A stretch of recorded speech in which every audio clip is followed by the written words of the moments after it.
नाज़रीन अस्सलाम वालेकुम। यकीनी तौर पे हम बात करेंगे पाकिस्तानी सियासत की, क्योंकि पाकिस्तानी सियासत एक बहुत ही सनसनीखेज़ मरहले के ऊपर खड़ी हुई है जिसका पलटा किसी तरफ भी पलट सकता है। लेकिन इससे पहले कि हम पाकिस्तानी सियासत की बात करें, मैं आपको याद कराऊंगा कि पाकिस्तान में आज एक समिट कॉन्फ्रेंस 48 कॉन्फ्रेंस है। ग़ालिबन ऑर्गेनाइजेशन ऑफ इस्लामिक कंट्रीज़ के ऑलमोस्ट 50 के करीब रिप्रेजेंटेटिव जो हैं फॉरेन मिनिस्टर्स या उनके जूनियर जो फॉरेन मिनिस्टर्स हैं वो इस वक्त इस्लामाबाद में हैं, पाकिस्तान में है। ये अपनी नोयत का बहुत ही गैर मामूली कॉन्ग्रीगेशन है जिसमें इस दफ़ा कश्मीर के ऊपर भी फोकस किया गया। वहाँ प्राइम मिनिस्टर पाकिस्तान जनाब इमरान खान साहब ने यह भी कहा कि हमने और दुनिया ने कश्मीरियों को इग्नोर कर दिया है और उन्हें नज़रअंदाज किया है।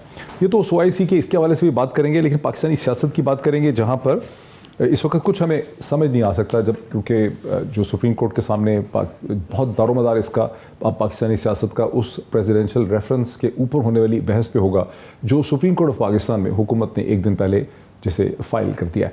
तो ये तो एक ब्रीफ बैकग्राउंड है। बहुत ही धीमा एक मेरे साथ पैनल है, पढ़ा लिखा धीमा पैनल है। मेरे साथ डॉक्टर आसिफ किरमानी साहब हैं जो सेनेटर हैं पाकिस्तान मुस्लिम लीग नून से और एक्स पॉलिटिकल सेक्रेटरी रह चुके हैं जनाब मियां नवाज शरीफ साहब के, और इस लिहाज से PMLN की जो इंटरनल थिंकिंग है और जिसकी पल्स है उस पर बड़ी उनकी गहरी नज़र है।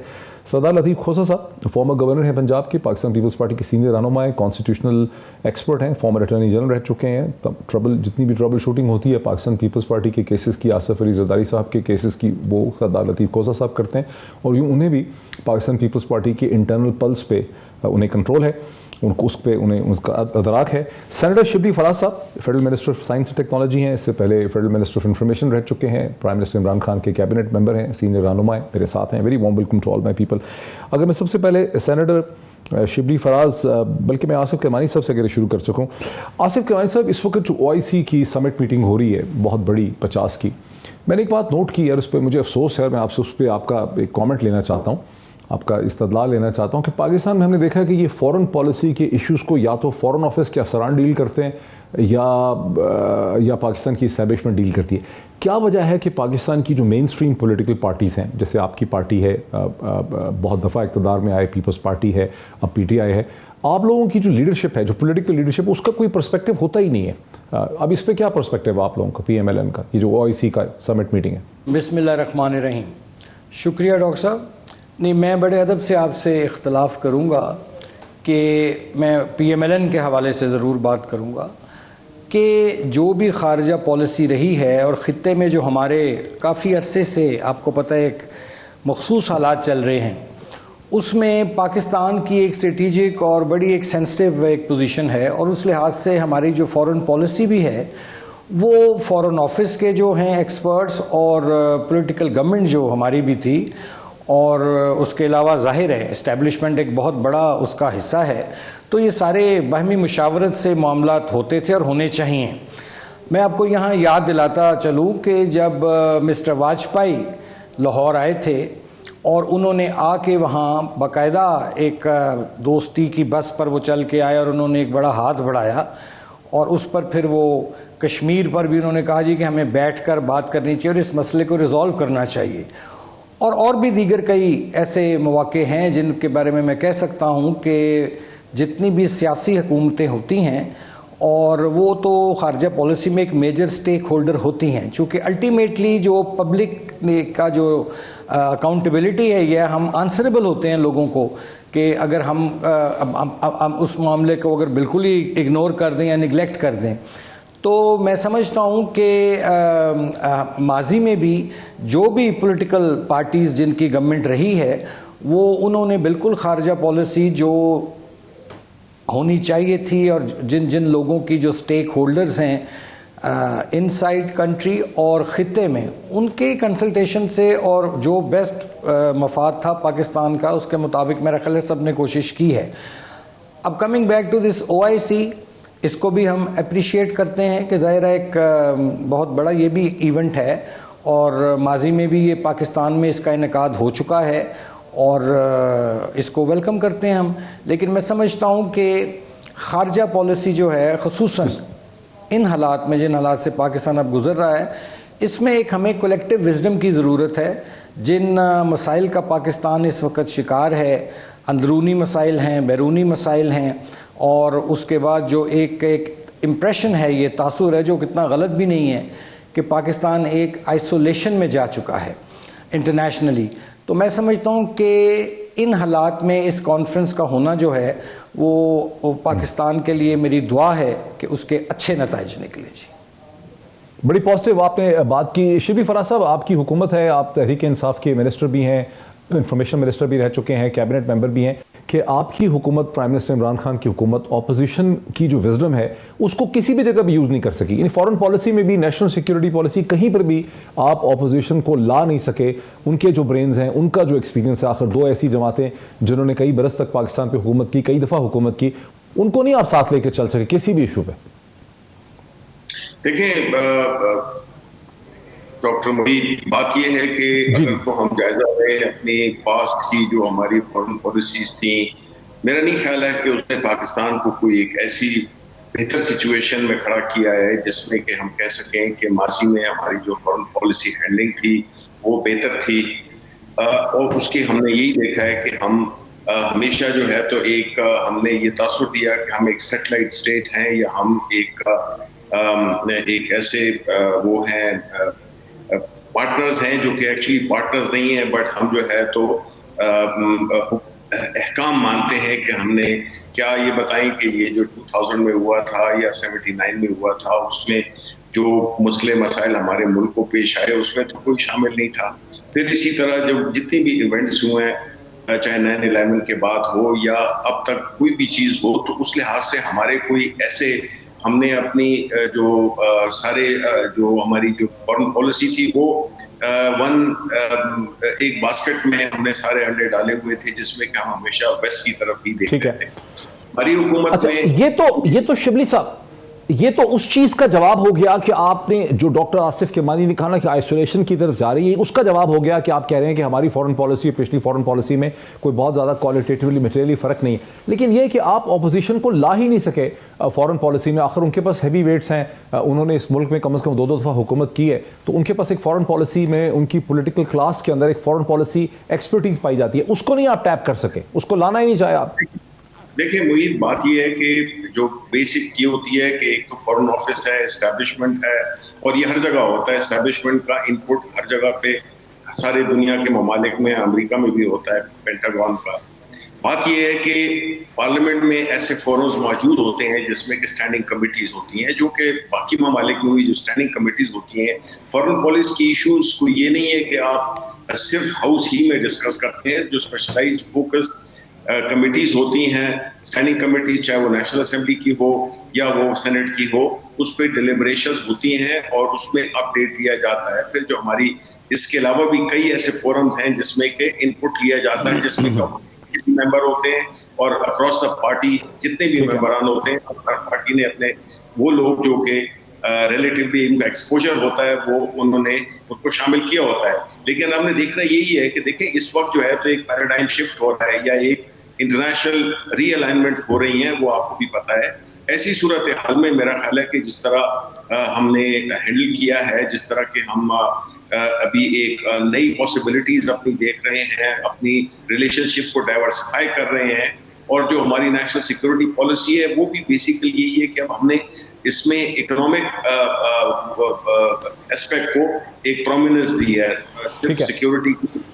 तो हम तो ये समझते हैं कि ये उसी OIC का जो इजलास है, ये मैं समझता हूँ, और प्राइम मिनिस्टर की जो स्पीच थी आज, वो बेसिकली यही है कि ये सही रियल बातें हैं। इट्स नॉट लाइक कि आप खूबसूरत सी बातें करें। प्राइम मिनिस्टर ने जो बातें की हैं वो बिल्कुल फैक्ट हैं, वो दिल को भी लगती है और दिमाग को भी, जिसमें कि उन्होंने यही कहा है सारे मेंबरान से कि अपने मेरे साथ रहे मैं जनाब सरदार लतीफ़ खोसा साहब की तरफ। सरदार लतीफ़ खोसा साहब, ये तो डॉक्टर आसिफ किरमानी ने भी माना कि ये खुशाइन चीज़ है, वो वेलकम करते हैं इस चीज़ को, जो OIC की यहाँ फॉरेन मिनिस्टर्स की मीटिंग है। और मैं कहना ही भूल गया कि इसमें चाइना के फॉरेन मिनिस्टर भी यहाँ 3 दिन के लिए हैं, और ये उनके लिए भी एक बहुत बड़ी अपॉर्चुनिटी है कि 48-50 जो पाकिस्तानी जो मुस्लिम दुनिया के लीडर्स हैं, फॉरेन मिनिस्टर्स हैं या डिप्टी फॉरेन मिनिस्टर्स हैं, उनके साथ मुलाकातें हो रही हैं, उनकी GHQ में भी मुलाकातें हो रही हैं उनकी। पीपल्स पार्टी का क्या पर्सपेक्टिव है इस वक्त इस OIC को लेकर? देखिए डॉक्टर साहब, हम तो पायनियर हैं। इनफैक्ट हमने जब 74 में पाकिस्तान पीपल्स पार्टी की क़यादत में और शहीद जुल्फ़िकार अली भुट्टो ने जब ये पूरी मुस्लिम उम्मा के एक लीडर की हैसियत से उभरे थे और लाहौर में जो कॉन्फ्रेंस सरबराही कॉन्फ्रेंस हुई थी, सरबराही कॉन्फ्रेंस, अब तो ये फॉरेन मिनिस्टर्स की कॉन्फ्रेंस है, वो तो बड़ी हायर पेडेस्टल पर हुई थी। और जिस तरह उन्होंने मुस्लिम उम्मा को इकट्ठा करके एक मुस्लिम उम्मा के एक जो है हमने अपनी अजमतें जो थी उनको आश्कार किया था और भुट्टो साहब ने जिस तरह से उसको कमांड किया था और फिर उसी के शाखसाने में हमने एटम बॉम्ब को भी जो है एक मुस्लिम बॉम्ब के नाम देकर एक मुस्लिम सेक्रेटेरिएट, एक मुस्लिम जो है पूरी सोच को हमने इकट्ठा करके किया था। विदर अवे हो गई बदकिस्मती से वो जो काबिश थी भुट्टो साहब, और जिस तरह से फिर बाद में जो हालात हुए उनको फांसी दे दी गई और फिर बदकिस्मती से जो हमारी एक डिवाइड आई सारी मुस्लिम उम्मा को इकट्ठा हम ना कर पा सके। और अच्छी बात है, हम इसे वेलकम करते हैं, खुश आइंद है।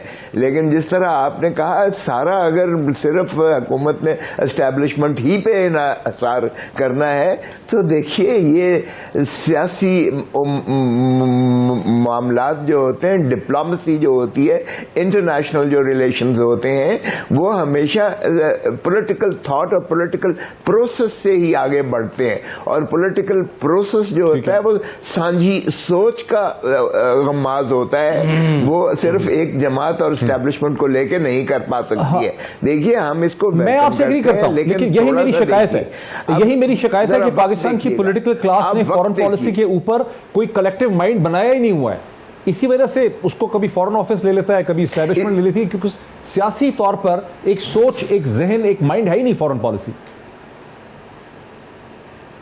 देखिए ये हुकूमत का काम होता है, देखिए हुकूमत इन द ड्राइविंग सीट है, उनको चाहिए दे हैव टू बी, अगर प्राइम मिनिस्टर है इमरान खान साहब, चलें जैसे भी सिलेक्टेड है या जो है, उनको चाहिए था he should have taken the lead because he is not the prime minister of PTI, he is the prime minister of Pakistan. तो अगर प्राइम मिनिस्टर ऑफ पाकिस्तान को पाकिस्तान के वजीर आजम की हैसियत से ही एक्ट करना है तो फिर उसको सारों को ऑन बोर्ड लेना, पार्लियामान में इस चीज को डिस्कस करना, पार्लियामान में तरजीहात को जो है आगे लाना, पार्लियामान में करारदादों को जो है मंजूर करवाना, या कम से कम जो बड़ी सियासी जमातें हैं उनको ऑन बोर्ड लेना। आपने ठीक कहा, जिन्होंने 2-2, 3-3 मरतबा 50 साल से जो है इक्तदार में रही हैं, उनके यकीनन ताल्लुकात, उनके जो है इंटरनेशनल पर्सपेक्टिव उसको सामने रख के उसको इस्तेफादा करना ये मुल्क के लिए जो मैं समझता हूं बेहतर होता। अब मुझे बताएं पीरजादा साहब कि इस वक्त जो ये कॉन्फ्रेंस हो रही है, हमने तो फिर बड़ा दिल किया और हमने 25 को कर दिया और हमने जो है कहा कि नहीं इसको हम वेलकम करते हैं, और unitedly leader of the opposition ने भी कहा हम सारे अपने मुस्लिम उम्मा को वेलकम करते हैं यहाँ पाकिस्तान। मगर क्या आधे दैट नेव, उनको नहीं पता उनके सारे जो एम्बेसडर्स उनको क्या फीडबैक देते होंगे पॉलिटिकल, इस वक्त जो टर्मोइल है, इस वक्त जो हमारे इंटरनल सिचुएशन है, do you think they are not cognizant? जितने भी आए हैं मंदूब, उनके सारे एम्बेसीज ने उनको सारा फीडबैक दिया कि इस वक्त मुल्क में क्या हो रहा है। हमने तो फिर बड़ेपन का सबूत दिया, हमने कहा नहीं हम इसको कतई डिस्टर्ब नहीं करेंगे, हम उनको वेलकम करते हैं और खुशाइंद बात है, हम आज भी वेलकम कर रहे हैं। But do you think are they नेव?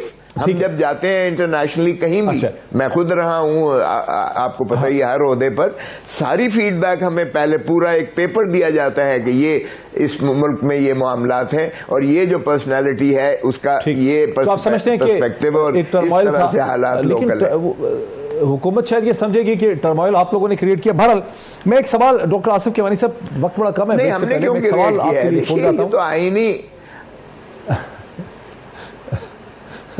मतलब तो आईनी बात है, और ये टर्मोइल को हमने नहीं क्रिएट किया। माफ करें, टर्मोइल का लफ्ज हमारे लिए ना इस्तेमाल करें, बिकॉज ये एक पॉलिटिकल, एक लीगल कॉन्स्टिट्यूशनल राइट था जिसमें हमने एक्सरसाइज किया है और 4.25 साल के बाद आकर ये किया है और हमने पूरा दिया। ये तो बार बार कहते थे आओ लेके आओ 24 घंटे में आओ, हमें तो ये ताने देते थे कि किधर है आपकी करारदाद, किधर है आपकी करारदाद। ब्रेक ले लीजिए, मैं ब्रेक के बाद डॉक्टर आसिफ किरमानी साहब की तरफ से शुरू करूंगा और मैं उससे पहले अपना क्वेश्चन कि टर्मोइल हो या बहरान हो या कैफियत हो, सूरत हाल ये है कि अपोजिशन बहुत तैयारी के बाद 8 तारीख को उन्होंने अदम एतमाद की एक तहरीक पेश की और इस महीने के आखिर तक ये चीज़ चलती रहती है। मसला सुप्रीम कोर्ट के सामने भी चला गया है तो इसको 22-23 दिन हो जाएंगे। एक आर्गूमेंट ये है कि जो मैनेजमेंट का आर्गूमेंट है कि जब एक चीज़ को जैसे कि हुकूमत ने टाइम बाइंग की और इसको इतना लटका दिया है तो लटकाने से तमाम साइड जो हैं वो थक जाती हैं, थकान का एहसास होता है। और फिर ये भी है कि जहाँ 3 बड़ी अपोजिशन जमातें हैं, 4 कम अज़ कम हुकूमत के इत्तेहादी हैं और कई किस्म के धड़े हैं जिनसे हुकूमत की और इन तमाम धड़ों की आपस में मसलसल नेगोशिएशंस हो रही हैं। रोज़ ही बड़ी इंपॉर्टेंट मीटिंग्स भी होती हैं और इन इंपॉर्टेंट मीटिंग्स में नए नए आइडियाज़ और नई नई सजेशंस जो हैं वो जन्म लेती हैं। तो इसको देख के लोग ये समझते हैं कि इन द एंड शायद यहाँ पे कोई एक नेगोशिएटेड सोल्यूशन निकल आए। वो नेगोशिएटेड सोल्यूशन शायद आवाम को बताया ना जाए, वो सामने नजर आए ना, लेकिन दरपर्दा इस तरह की बहुत सी नेगोशिएशंस हो रही हैं कि तमाम जो धड़े हैं, जो 3 बड़ी सियासी जमातें हैं, जो हुकूमत के अपने अंदर धड़े हैं, जो उसके मुनहरफ अरकान हैं और जो इत्तेहादी हैं, वो सब कुछ ना कुछ चाहते हैं। तो एक नेगोशिएटेड किस्म का पार्सल पैकेज भी यहाँ निकल सकता है जिसका ऐलान और डिक्लेरेशन तो नहीं होगा, लेकिन एक हल जो है इसका शायद निकल आए। क्या वो हल निकल सकता है और हर जमात को क्या चाहिए होगा बेयर मिनिमम, उस पर बात करते हैं एक ब्रेक के बाद।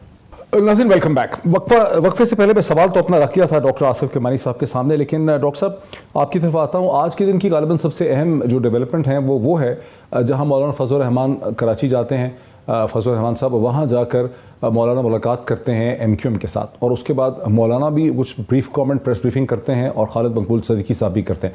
पहले मैं आपको मौलाना साहब के कमेंट सुनाता हूँ और मौलाना की बॉडी लैंग्वेज भी ऑब्जर्व करेंगे, लोग देखेंगे कितने पुरएतमाद मौलाना नज़र आ रहे हैं। यहाँ से मुकम्मल तौर पर मुतमईन होकर जा रहा हूँ। MQM को शायद एक आध दिन फॉर्मल ऐलान करने में लग जाए। अदम एतमाद की तहरीक की कामयाबी यकीनी है। एक फ़ैसला तो हो चुका है कि अब उनके हलीफ उनके साथ नहीं रहे और हमारे साथ फ़ैसला करने में शायद इसका बाकायदा ऐलान करने में कुछ वक्त एक आध दिन और लग जाए। यानी मौलाना के चेहरे से खुशी फूट फूट के नज़र आ रही है। वो कह रहे हैं कि हलीफ नहीं रहे, इत्तेहादी उनके साथ नहीं रहे, इशारा उनका था और शायद एक आध दिन में मुत्तहिदा जो है इस हवाले से अपना ऐलान कर दे। लेकिन खालिद मकबूल सदीकी साहब ने खैर ऐलान तो नहीं किया, लेकिन खालिद मकबूल सदीकी साहब ने बड़ी दिलचस्प बात की, वो भी सुन लेते हैं। हमारा अभी भी हुकूमत में होते हुए 100 से ज़्यादा लोग लापता है। आपकी किसी के दफातर बंद नहीं है, मुनहदम नहीं किए गए, हमारे हैं। इस हुकूमत से हमें यह था कि कम से कम वो हमें हुकूमत में रहने का जवाज़ तो रहने देती। अगर हमें पता लगे कि बहुत सारे मामलात में वज़ीर आज़म के पास इख्तियार ही नहीं है तो फिर ऐसी जमहूरियत और ऐसी जमहूरियत जिसके समरात आम पाकिस्तानी तक ना पहुँचे, उसको करने का हमें भी शौक़ नहीं होना चाहिए। और हमें उम्मीद है कि आपके ज़रिए पाकिस्तान जिन मुश्किलात में आज खड़ा है उनसे निकलने के लिए हम आपका और आप हमारा साथ दें। बड़ी उम्मीद अफजा किस्म की उन्होंने बात की है अपोजिशन के पॉइंट ऑफ व्यू से। लेकिन डॉक्टर आसिफ किरमानी साहब, इसमें बड़ी दिलचस्प बात यह है कि खालिद मकबूल सदीकी साहब ने फरमाया कि जब वज़ीर आज़म बाइख्तियार ही ना हो फैसले करने के लिए, वज़ीर आज़म इंडिपेंडेंट ही नहीं है, सॉवरन ही नहीं है, बहुत से फैसले खुद से कर ही नहीं सकते। जहाँ खालिद मकबूल सदीकी साहब ने यहाँ कहा वहाँ तमाम अपोजिशन की जमातों ने हमेशा हमें यह बताया कि ये जो हुकूमत के इत्तेहादी हैं जिसमें MQM है, PMLQ है और बाप है और GD है, ये हुकूमत के हैं भी नहीं है, इनके बटन भी कहीं और ही हैं। हुकूमत इनके हवाले से बाइख्तियार है ही नहीं है, इनका फैसला कहीं और ही से होता है। तो फिर क्या MQM के कहने सुनने को हम ट्रस्ट कर सकते हैं? डॉक्टर साहब, गुजारिश ये है कि जो मेरी अंडरस्टैंडिंग है उसके मुताबिक जो MQM है वो इन प्रिंसिपल वो एग्री कर चुकी है अदम एतमाद का साथ देने में। और जैसे आपने भी रिकॉर्डिंग सुनाई मौलाना साहब की भी कि उसमें 1-2 दिन तक MQM अपना इंशाअल्लाह ताला ऐलान कर देगी। और मैं ये समझता हूँ डॉक्टर साहब, मैं यहाँ ये कहना बड़ा ज़रूरी समझता हूँ for the government also and for the opposition also कि देखिए ये अदम एतमाद एक आइनी तरीक़ाकार है जो आइन में वाज़िया किया गया है। जिस तरह अपोजिशन को एक राइट है कि वो अदम एतमाद लाए आइनी तरीके से, इसी तरह हुकूमत का भी एक हक है कि वो उसका दिफा भी आइनी तरीके से करे। लेकिन अनफॉर्चुनेटली आपने अभी बात की कि डिले किया गया 25 तक। देखिए ये मामला जौन सा था बहुत पहले हल हो सकता था। 8 तारीख को सबमिट की जाती है वोट ऑफ कॉन्फिडेंस की जो मोशन है। अब उसमें मैं आपको एक वेरी क्विकली आर्टिकल 95 है वो मैं क्विकली आपको पढ़ के सुना देता हूँ, 2 लाइनें हैं सिर्फ। ये article 95 of the constitution says के a resolution referred to in clause 1 shall not be voted upon before the expiration of 3 days or later than 7 days from the day on which such resolution is moved in the National Assembly।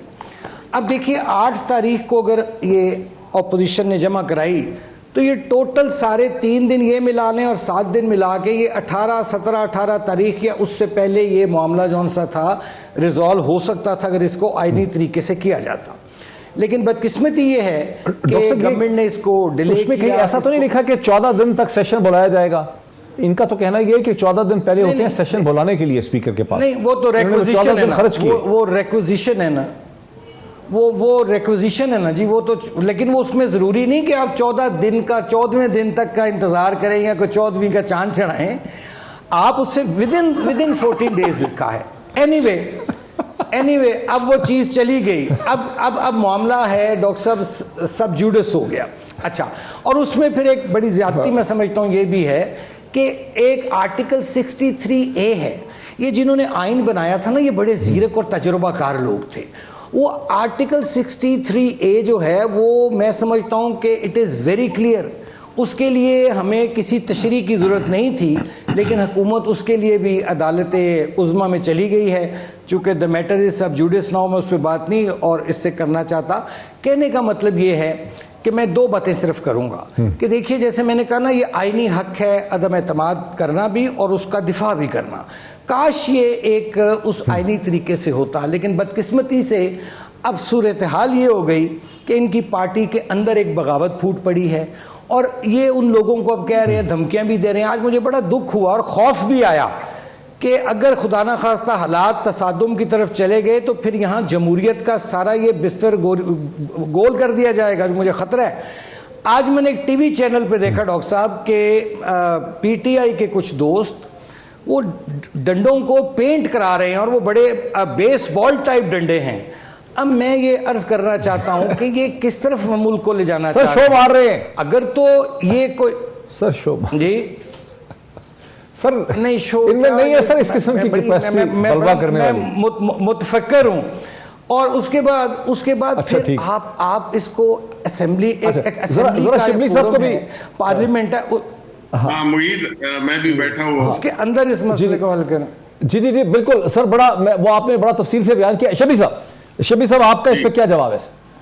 देखिए, मैं पहले quickly मैं कहूंगा कि लतीफ खोसा साहब यहाँ पे बैठे हुए हैं, पीपल्स पार्टी का ताल्लुक है उनसे, और जिस तरह के OIC को सबोटाज करने की पीपल्स पार्टी के बिलावल जरदारी साहब ने जो बात की कि वो देखेंगे, ये एक बहुत ही अफसोसनाक बात है कि उनके नाना ने ये पहली मुलाकात की थी और उनको नहीं पता था कि उनके जो पोते हैं वो जो है तो उसको अपने बड़े सेल्फिश मोटिव के लिए उसको सबोटाज। वो 2 घंटे में उन्होंने अपनी थ्रेट को विड्रॉ कर लिया ऑपोजिशन ने 2 घंटे में। ठीक है, उनसे गलती कर दिया ना, एक माइंड स्पीक कर दिया उन्होंने अपना। बिलावल जरदारी ने बात तो कर दी कि जी वो हम देखते हैं कैसे करते, so for them it's not important.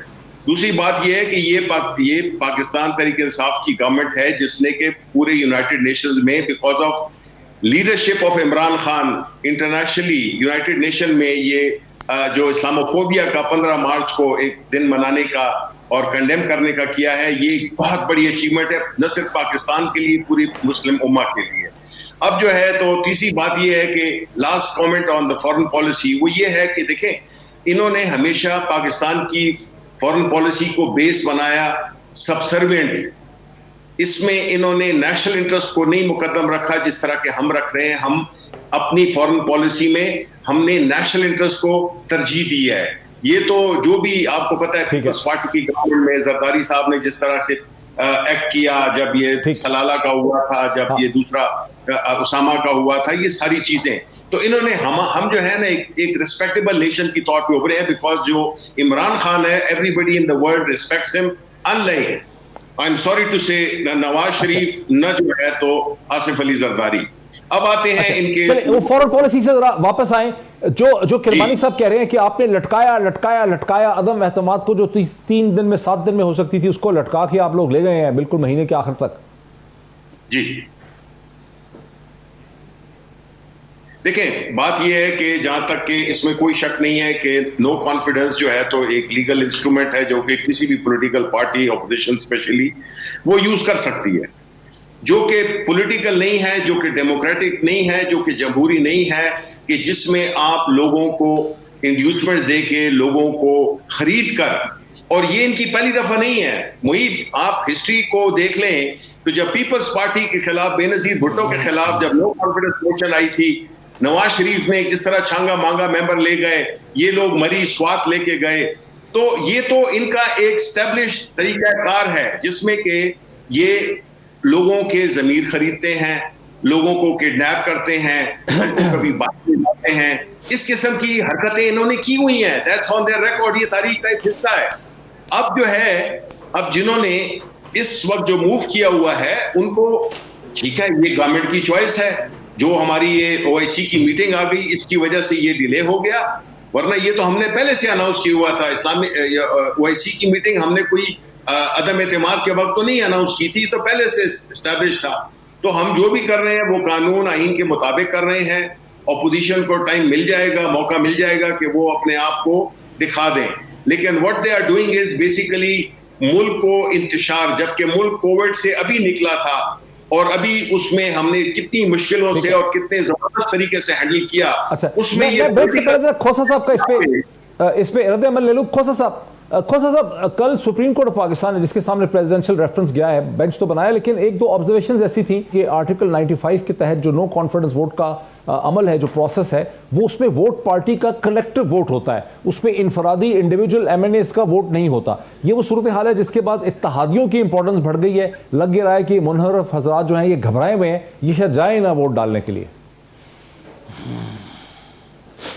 मुझे एक तो पहले मैं ज़रा थोड़ा सा शिबली फराज साहब ने बहुत ज़्यादती की है कि पाकिस्तान पीपल्स पार्टी ने जिस अंदाज से इंटरनेशनली पाकिस्तान को एक एटॉमिक पावर बनाया, भुट्टो ने अपनी जान दी और डिफाई किया सारी दुनिया के उस वो बिलावल ने गलती तो कर दी थी ना सर, वो उसी की तरफ इशारा कर रहे हैं।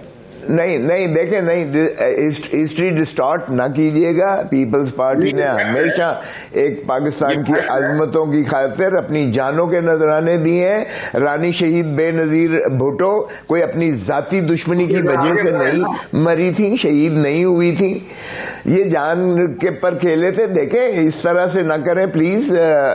सियासत में ये पार्टियां आती जाती रहती हैं, लेकिन जिसका कोई क्रेडिट होता है उसको बंदा मिनिमाइज नहीं करता है।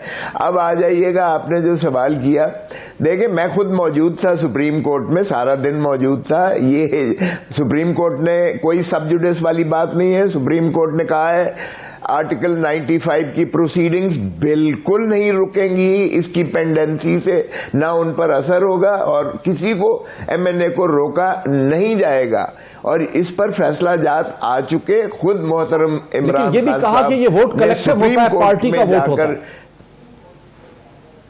नहीं, ये किसी ने नहीं कहा, माफ कीजिएगा, मैं सारा दिन थ्रू आउट मौजूद था।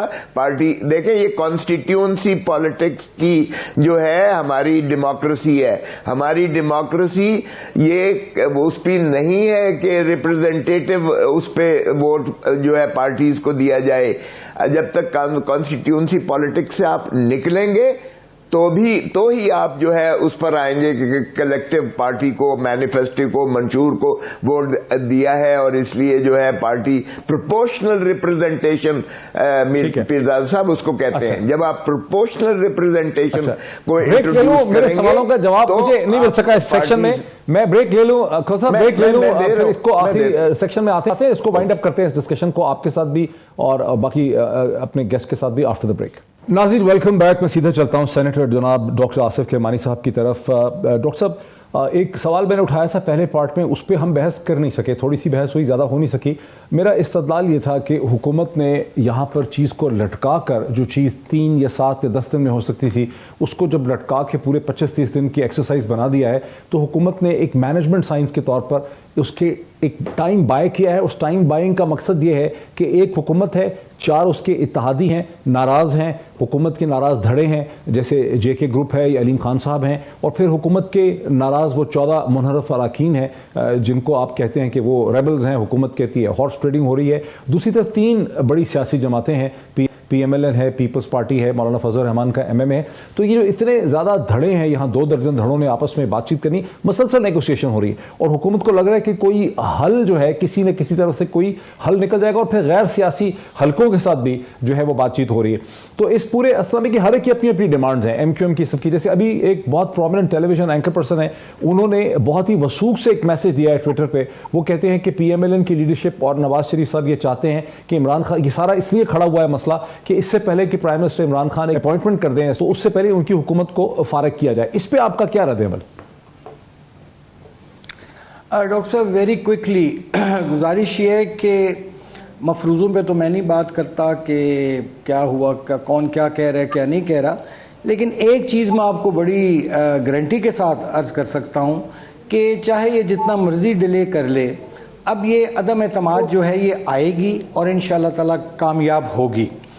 दूसरा यहाँ मैं अर्ज़ करना चाहूँगा कि यहाँ बात हुई थी कुछ छांगा मांगा सियासत की और सवाद की, तो अगर वो गलत था तो क्या जो एक जहाज़ इस्तेमाल हुआ था जो मुस्लिम लीग नून और पीपल्स पार्टी और दीगर जमातों से लाद लाद के भर भर के लोगों को लाता था और उनके गले में फिर पार्टी के मफलर स्कार्फ्स पहनाए जाते थे, वो ठीक थी बात? वो सवाब हासिल करने के लिए काम ये 2018 के इंतखाब के बाद की बात कर रहे हैं, तो ये भी गलत। जी मैं तभी की कर रहा हूं। अच्छा शबली साहब, अब शबली बात ये, अच्छा मैं फिर आता शबली, हाँ जी आप बात मुकम्मल करें।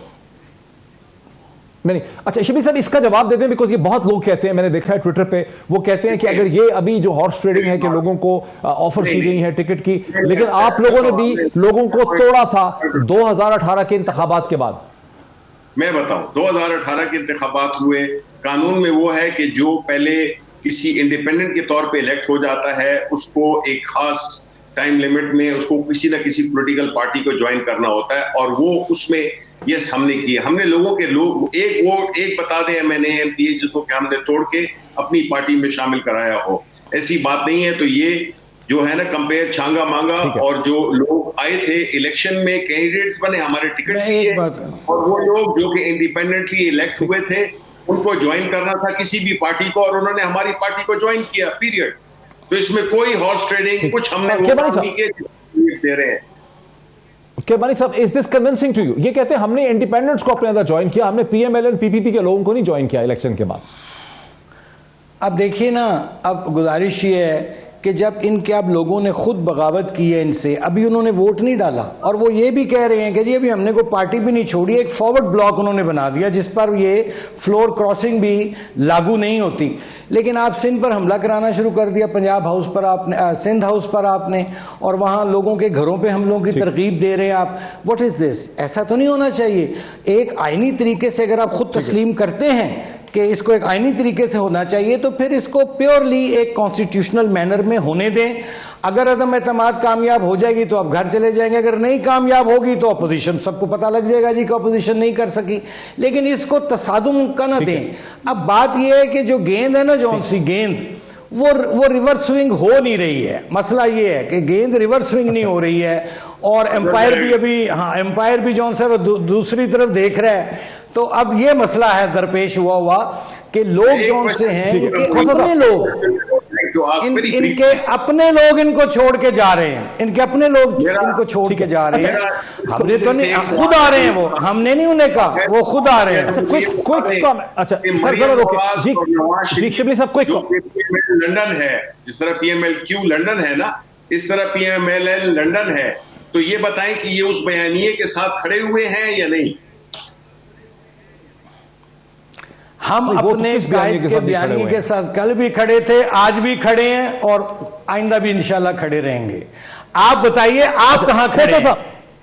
हम वहीं पे खड़े हैं जो मैंने सवाल बार बार रेज किया जिसे आप लोग डॉज कर देते हैं। सर जरा खोसा साहब को आने दीजिए। खोसा साहब, आप कॉन्स्टिट्यूशनल एक्सपर्ट हैं, मैं जो बात कर रहा हूं आपको समझ आ रही है।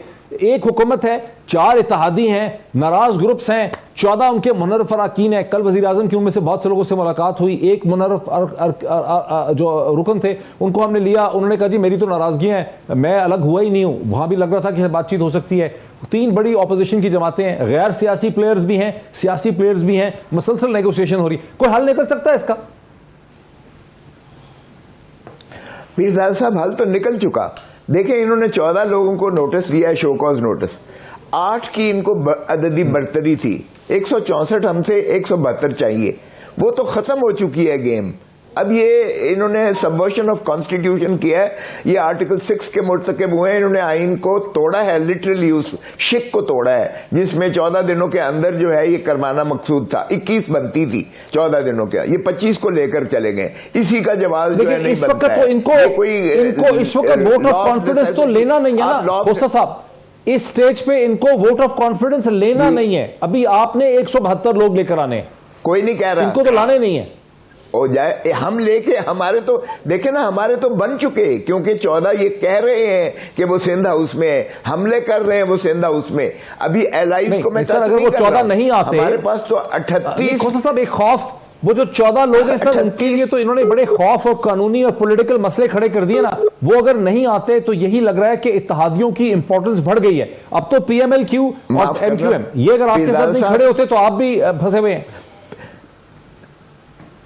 पीरजादा साहब, ये तो सुप्रीम कोर्ट ने कल कह दिया कि आप किसी को नहीं रोकेंगे, और ये अंडरटेकिंग दे दी गई है। और आर्टिकल 63A में बहुत वाज़ेह है कि उसको सजा मेंबर को ये मिलेगी, he shall cease to be a member after, उस कब होगा?